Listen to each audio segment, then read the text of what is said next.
Are screens all bad for our children, or are some actually okay in small doses? I know loads and loads of people before they have children. No, my child's never going to sit there and da.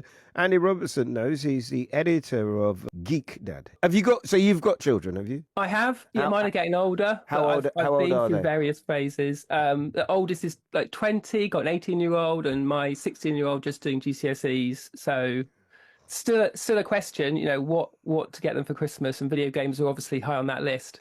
They cost a fortune, fella. Yeah, well, I mean, they can. Like anything, there's a range of prices. And actually, some of the most popular games, like Lego Fortnite, is in the news, and that's a free game. Of course, once you get in, then they want you to make small transactions. But if you're going with your eyes open, you can play that without spending a lot of money. So I think you know where we're going to go with this interview. That quite a lot of the time with these things, what you get is my child knows more about technology and games than I do, and I feel like I don't really understand what it is I'm being asked to get involved in. Yeah, you can feel like you're on the back foot, and so the child can sort of say, "Oh, I need this," or "I've got to buy that." So a bit of research is the sort of time well spent. But also when you get the technology, getting on it yourself before you give it, particularly if it's a younger child, setting up those settings, create a user account for the child that's separate to you. That sets you off on the right foot. Yeah, I mean, I hear people like you say it, and most people don't do that. Most people buy the toy and give it to their child and walk out of the room and think, well, I get a couple of minutes freedom, don't they? Don't most of the people? Yeah, it's not, a range of habits. But I think the important thing to know is if you're setting it up and you buy some games and you put your credit card details in, make sure you've put a PIN on that. Otherwise, it's a bit like logging into Amazon, handing that to your child, and they're going to make some purchases that maybe you didn't want them to make. So sort of seeing it is like, oh, this is a storefront. This is a way to buy games, not just to play them. Yeah. But if you set it up right, it can be a really nice part of sort of family life, which is kind of the work I do with families. So, what are the sorts of the things? Why did you set up Geek Dad? What was the driver behind it?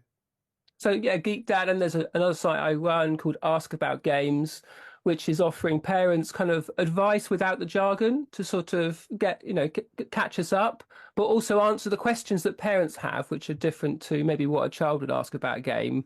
We've got a really nice little pack in there called the Parent Pact, which is a set of questions you can go through with your child. And it's a way to kind of lay the groundwork before you get the technology so that you both have that conversation ahead of time. Otherwise, it kind of comes at you and you do feel a bit on the back foot and you're kind of fighting to keep up. But a bit of work ahead of time, I think is, again, like I was saying, time well spent. Yeah, I feel terrible because I do the program. I know that I am able to get older people like you, and I've heard all the stories. And nevertheless, I did that thing. I bought them a second-hand PS4, and then FIFA, and then that kind of game went on there. I've never played the game. I've never touched the game. I don't know how to set it up. So I'm probably the kind of person who we need to mitigate against. Because what's the downside? What's the bad side? What are we scared might happen? Well, I think the biggest thing I say to parents is you kind of miss out on the fun. If you're not involved and you're like an outsider to these games, then it's a part of your child's life, which is a really big part of their life these days, that you can actually become excluded from. So, like you got FIFA, so playing that, having some family time where you play that together, maybe they're better than you, so maybe you need to pick a better team than them to even the sort of the sides. But setting it up as a fun thing to do as a family, then anything else Yeah. sort of comes out of that. It's much healthier. Yeah, I guess so. So what have you got to tell me? So I've got the soon to be 10-year-olds list here, which I might read out to everybody in a minute. But there's something which terrifies me. I did have a quick look before I came, and it's not as terrifying as it sounds. Gang Beast.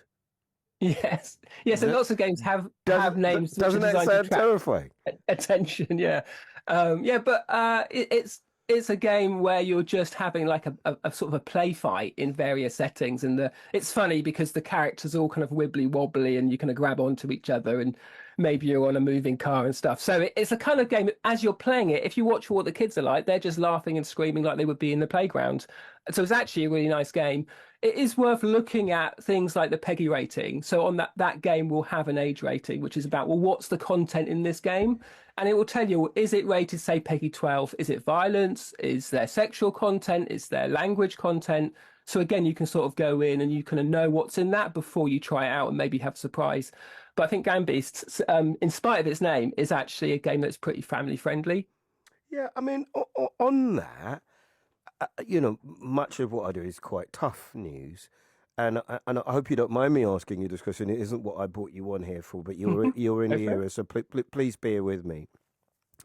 I spend a lot of my time doing tougher stories, right, about how children feel it's like children, young people become desensitized to sorts of things.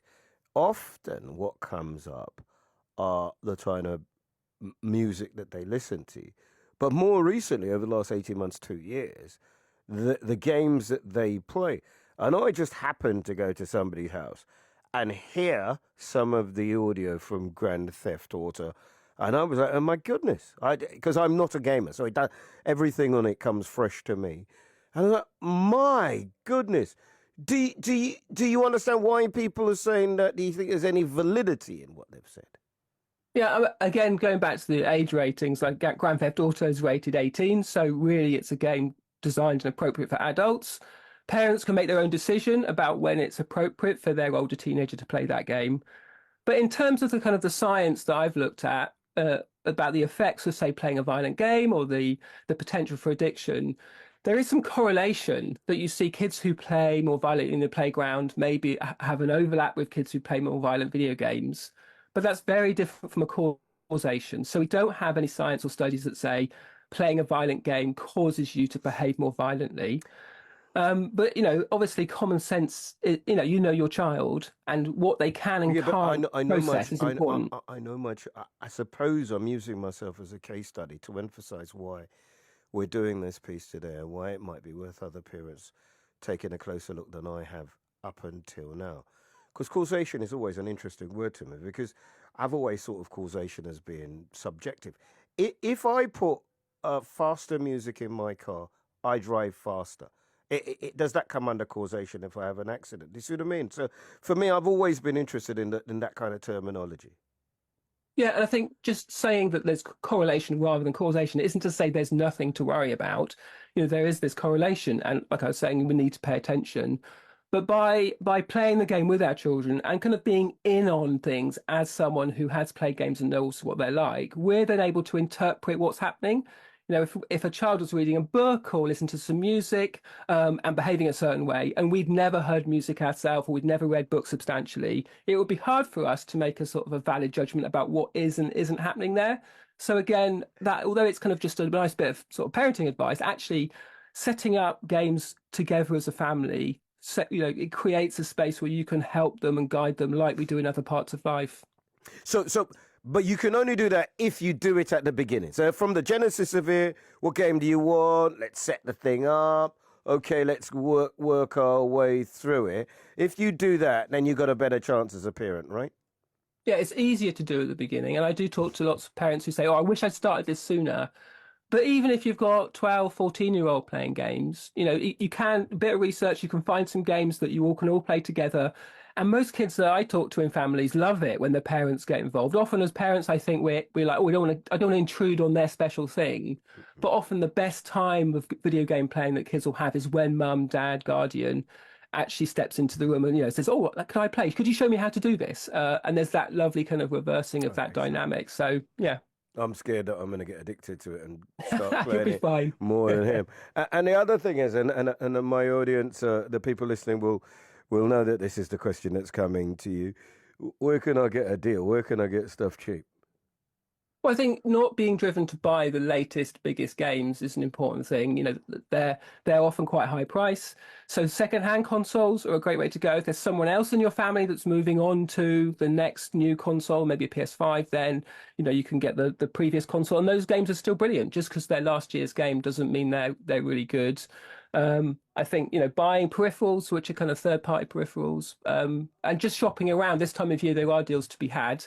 But I think be driven by the games that you think your child's going to get value from, as well as the sort of the cheapest game. What's a good value?